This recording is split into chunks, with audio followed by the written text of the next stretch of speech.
New state data shows cannabis sales, let's get back to this story, down here across Connecticut in the past year. However, we're also learning more cannabis was sold last month than in any month since recreational use became legal here in the state. So your reporter Sierra Jordan joins us now live outside of a dispensary in Manchester to break down how this impacts both customers and businesses. Sierra.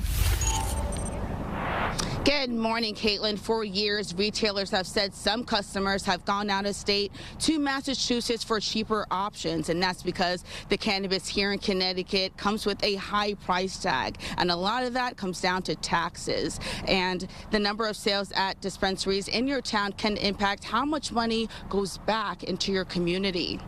State records show Connecticut retailers sold about $290 million worth of cannabis this year. That's slightly below last year's total when sales reached $293 million. Back in 2021, adult use cannabis was approved. 1 year later, retail stores were cleared to open. Today, there are 61 licensed cannabis retailers across the state. Nearly half of them, 29 stores, are approved to sell both medical and recreational cannabis. That number is expected to grow after a state law passed allowing more retailers to sell both.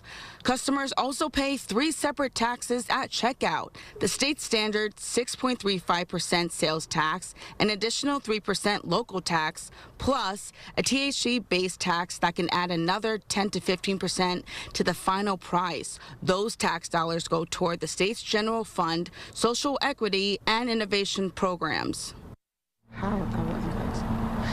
Now we're already seeing some retailers converting because of the change of law. Starting tomorrow, Fine Photo will become a hybrid retailer, meaning that they will sell both medical and recreational cannabis, but it is not clear how that will impact sales in 2026.